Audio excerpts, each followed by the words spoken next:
গোপালগঞ্জে যে ঘটনা ঘটেছে এনসিপির সভাকে কেন্দ্র করে এবং গুলিতে 5 জন নিহত, প্রথমে 4 জন, পরের দিন 1 জন, 5 জনের নিহত হওয়ার ঘটনাকে কেন্দ্র করে সেটা নিয়ে আমরা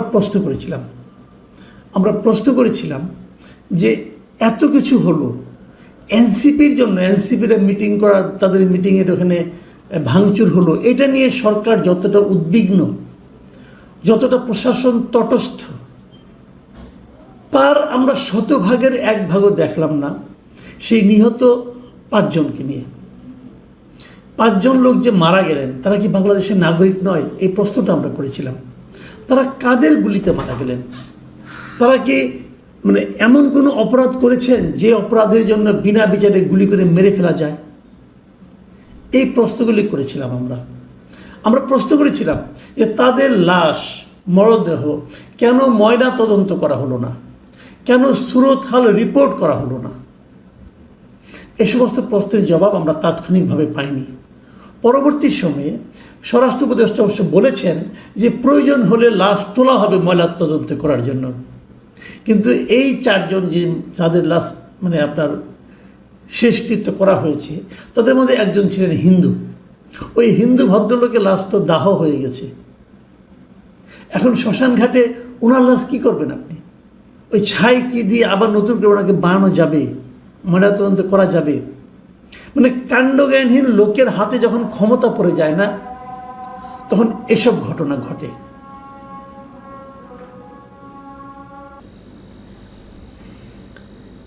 এই যে হত্যা মামলাগুলো হয়েছে, এগুলোর বাদীকে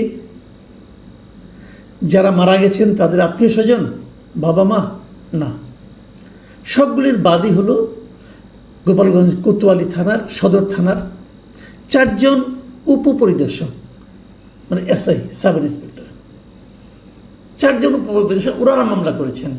তাহলে মামলার আসামি কি হবে? আসামি করা হয়েছে 4টা মামলায় মোট 5400 জনকে, এবং এই 5400 জনের কারোরই নাম নাই, সব অজ্ঞাতনামা। এরা মারা গেছেন কিসে? গুলিতে। কার গুলিতে? কার গুলিতে মারা গেছেন?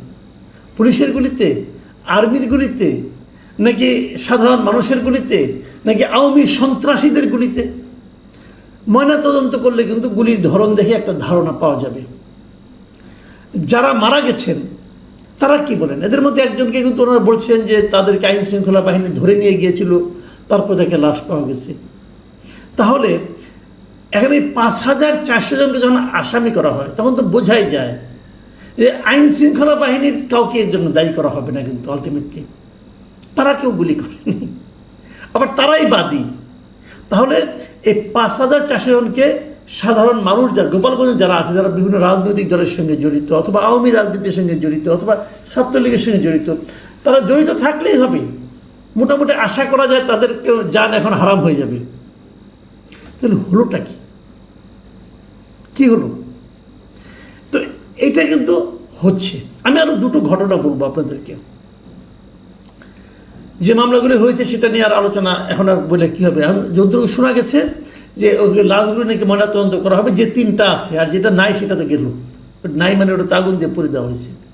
এখন এই বিষয়টা নিয়ে সাংবাদিক ডেভিড বার্গম্যান, আপনারা নিশ্চয়ই ডেভিড বার্গম্যানের নাম শুনেছেন, কারণ আওয়ামী লীগ আমলে যখন আওয়ামী লীগ এই আপনার মানবতা বিরোধী অপরাধের জন্য ট্রাইব্যুনাল করেছিল, সেই ট্রাইব্যুনালের বিচার প্রক্রিয়া নিয়ে কিন্তু ডেভিড বার্গম্যান অনেক প্রশ্ন করেছিলেন। সেই অপরাধে ডেভিড বার্গম্যানকে এদেশ থেকে মোটামুটি তাড়িয়ে দিয়েছিল আওয়ামী লীগের সরকার, হাসিনা সরকার। সেই ডেভিড বার্গম্যান আবার এই দেশে আছেন, এসে উনি আবার স্বাধীনভাবে কিন্তু অনেক বেশি মন্তব্য করছেন, অনেক বেশি প্রশ্ন করছেন। ডেভিড বার্গম্যান শুক্রবার দিন তার ফেসবুকে একটা পোস্ট দিয়েছেন, এবং সেখানে তিনি প্রথমে সিম্পল 2টো প্রশ্ন করেছেন। একটা প্রশ্ন হলো যে গত বছর গত জুলাইয়ে যখন নাকি এই গণহত্যাগুলি চলছিল, হাসিনা সরকার গণহত্যা করছিল, তখন একটা স্বাধীন তদন্ত কমিটি গঠনের দাবি ছিল। ডেভিড বার্গম্যান বলেছেন যে গোপালগঞ্জের ঘটনায় কেন এখনো একটি স্বাধীন তদন্ত কমিটি গঠিত হয়নি, এটা উনি জানতে চেয়েছেন। আর ওনার দ্বিতীয় প্রশ্নটা হলো যে ময়না তদন্ত কেন হলো না, ময়না তদন্ত ছাড়াই কেন এগুলো কবর দিয়ে দেওয়া হলো অথবা সমাহিত করা হলো অথবা শেষকৃত্য করা হলো, পুড়িয়ে দেওয়া হলো। দেওয়ার পর আমাদের তড়িৎ করবা মানে মিস্টার শফিকুল আলম, মানে প্রধান উপদেষ্টার প্রেস সেক্রেটারি, প্রেস সচিব, উনি আবার সিনিয়র সচিব, উনি ওনার ফেসবুকে ওই প্রশ্নগুলোর জবাব দিয়েছেন।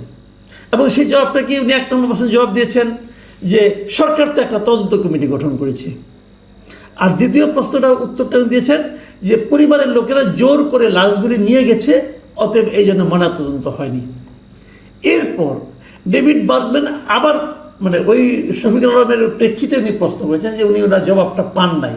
উনি বলেছেন আমি তো তদন্ত কমিটি করি না, তদন্ত কমিশন তো ওরকম শেখ হাসিনাও করছিল, ওই সমস্ত ঘটনার প্রেক্ষিতে শেখ হাসিনাও তদন্ত কমিটি করছিল। উনি বলছেন স্বাধীন তদন্ত কমিটি, স্বাধীন তদন্ত কমিটি মানে সরকারের প্রভাব মুক্ত একটা তদন্ত কমিটি। বারবার আবার বলছেন আমি তো স্বাধীন তদন্ত কমিটির কথা বলেছিলাম। কাজেই মিস্টার শফিকুল আলম ওনার প্রশ্নের উত্তর দিতে পারেননি। আর দ্বিতীয় যে উত্তরটা শফিকুল আলম দিয়েছেন ওটাকে মানে আপনার ডেভিড বার্গম্যান বিভিন্ন ঘটনার মাধ্যমে যেটা বলতে চেয়েছেন যে শফিকুল আলম মিথ্যা বলেছেন।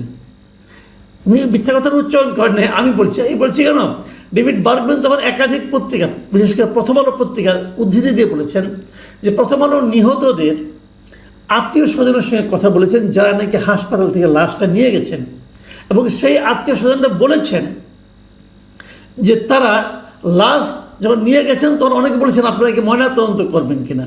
হাসপাতাল থেকে বলা হয়েছে ময়নাতদন্ত করা হবে না, এমনকি ডেথ সার্টিফিকেট পর্যন্ত হাসপাতাল থেকে দেওয়া হয়নি।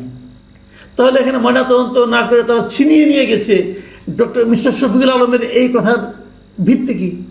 কোনো ভিত্তি নাই, কোনো তথ্য প্রমাণ নাই। উনি একজন সিনিয়র সচিব, অতএব উনি বলেছেন এটি আইন, বাংলাদেশে তো এভাবেই চলছে, যারা দায়িত্বে আছে সরকার আছে তারা যা বলবে ওইটি আইন, আর অন্য যা কিছু বলবে সব ফালতু কথা। শফিকুল আলম এই প্রশ্নের কী জবাব দেবেন? কিছু বলবে সব ফালতু কথা। শফিকুল আলম এই প্রশ্নের কী জবাব দেবেন? আরেকটা কথা বলে আমি আলোচনাটা শেষ করব।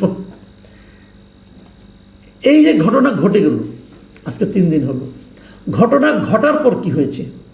ওখানে কারফিউ জারি করা হয়েছে, তারপরে একদিন কারফিউ একটু শিথিল করা হয়েছিল 2-3 ঘন্টার জন্য, তারপর 144 যারা দাঁড়িয়ে আছে।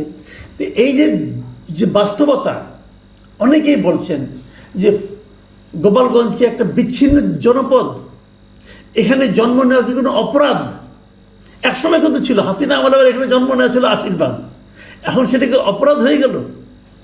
এখানকার মানুষের দুর্ভোগের যে বর্ণনা আমরা বিভিন্নভাবে পাচ্ছি, খুব ইন্টারেস্টিংলি এই দুর্ভোগের কাহিনী আমাদের মেইন স্ট্রিম মিডিয়া খুব একটা কভার করছে না। কেন করছে না? তাদের নতজন মানে যে দৃষ্টিভঙ্গি সেটা হতে পারে, আমি ঠিক জানি না, তবে করছে না এটা নিশ্চিত। আমি দেখছি না কোথাও, কিন্তু ওখানে তো লোকজন আছে, ওদের সঙ্গে কথাবার্তা বলে যতটুকু বুঝি সেটা ওখানে একটা ভয়াবহ পরিস্থিতি চলছে। মানুষ ভীত সন্ত্রস্ত, পুরুষ মানুষরা এলাকা ছেড়ে চলে গেছে, বাড়ি ঘরগুলোতে কোনো পুরুষ মানুষ অধিকাংশ জায়গায় নেই। এটা কেন হচ্ছে? আজকে এটার ভয়াবহতা কত বোঝার জন্য আমি গতকালকে আমাকে একজন বলতেছিলেন যে গোপালগঞ্জের একটা উপজেলা আছে, নাম হলো মকসুদপুর, যেখানে ঘটনা ঘটেছে গোপালগঞ্জ সদরে, সেখান থেকে মকসুদপুর উপজেলার দূরত্ব হলো 50 কিলোমিটারেরও বেশি। সে বলছে তাদের এখানেও গণহারে মামলা হচ্ছে। ওখানে নাকি এক বিএনপির নেতা আছে, সে খালি একটা মামলায় লোকের নাম ঢুকাচ্ছে, এখানকার থানার যিনি ওসি আছেন ওনার সঙ্গে আলোচনা করে নাম ঢুকাচ্ছেন, অনেকেই গ্রেপ্তার করা হয়েছে। তার প্রশ্ন ছিল 56 কিলোমিটার দূরে যায় আমরা কি ওখানে এগুলি করেছে? এখানকার লোকজন সাধারণ মানুষকে আসামি করা হচ্ছে, যাদের আসামি করা হচ্ছে তারাই দলের উপরে আছে। পুলিশের একটা মোটামুটি গ্রেপ্তার বাণিজ্যও চলছে। আজকে আমরা দেখলাম গোপালগঞ্জের কোটালীপাড়ায় ওখানকার যে বিএনপি, তারা আজকে প্রেস কনফারেন্স করেছেন। ভাবুন, বিএনপি যারা নাকি আওয়ামী লীগের প্রতিদ্বন্দ্বী দীর্ঘ সময় ধরে, তারা আজকে প্রেস কনফারেন্স করেছেন, এবং তারা প্রেস কনফারেন্স করে কি বলেছেন? যে আইন শৃঙ্খলা রক্ষাকারী বাহিনী গণগ্রেপ্তার চালাচ্ছে ওই ঘটনাকে কেন্দ্র করে। এবং আমি ওখানে সংক্ষেপে খালি বলি যে উপজেলার বিএনপির যে সাধারণ সম্পাদক আছেন আবুল বশর হাওলাদার, তিনি তার যে বক্তব্যটা শুনুন আপনি, উনি কি বলেছেন। আমরা যতটুকু জানতে পেরেছি এই মামলায় অধিকাংশ আসামি সাধারণ মানুষ, বেশিরভাগই রাজনীতির সঙ্গে জড়িত নন। তাহলে কিভাবে, কাদের মদদে এই নিরীহ মানুষদেরকে আসামি করা হলো? আর ওখানকার পৌর বিএনপির সাধারণ সম্পাদক ওয়ালিউর রহমান হাওলাদার তিনি বলেছেন, পুলিশকে উদ্দেশ্য করে তিনি বলেছেন যে বিক্ষোভের সময় সেখানে আপনারা উপস্থিত ছিলেন, কিন্তু তখন আপনারা একজনকেও আটক করতে পারেননি। যখন এই ঘটনা ঘটে তখন তো পুলিশ সেখানে ছিল, তারা একজনকেও আটক করতে পারেনি। কারফিউ দিয়ে এখন সাধারণ পাবলিককে আটক করছে, হয়রানি করছে। এই যে বিএনপির অভিযোগ, এই অভিযোগের আপনি কীভাবে মূল্যায়ন করবেন? এটা যদি আওয়ামী লীগ অভিযোগ করতে মানতাম, অথবা ছাত্রলীগ করতে মানতাম, অথবা যদি সাধারণ লোক করতো তাও বলতে পারতেন যে আওয়ামী লীগের লোক সাধারণ মানুষের নাম ধরে এসেছে। কিন্তু অভিযোগ তো করেছে বিএনপি। কি বলবে সরকার? ডেভিড বার্গম্যান একজন স্বাধীন সাংবাদিক, ওনার আপনার পক্ষপাতহীন সাংবাদিকতা আমরা দেখেছি বহুদিন ধরে। উনি অভিযোগ করেছেন সবাই ভুল, কেবল শফিকুল আলম সাহেব সত্য, কেবল সরকার সত্য। এমন তত্ত্বাবধায়ক, এমন অন্তর্বর্তীকালীন সরকার আমি আমার জীবনে দেখিনি। ডক্টর ইউনূস, আপনি আমাদেরকে হতাশ করলেন ভাই। এ কি শাসন চালাচ্ছেন আপনি আমাদের উপর?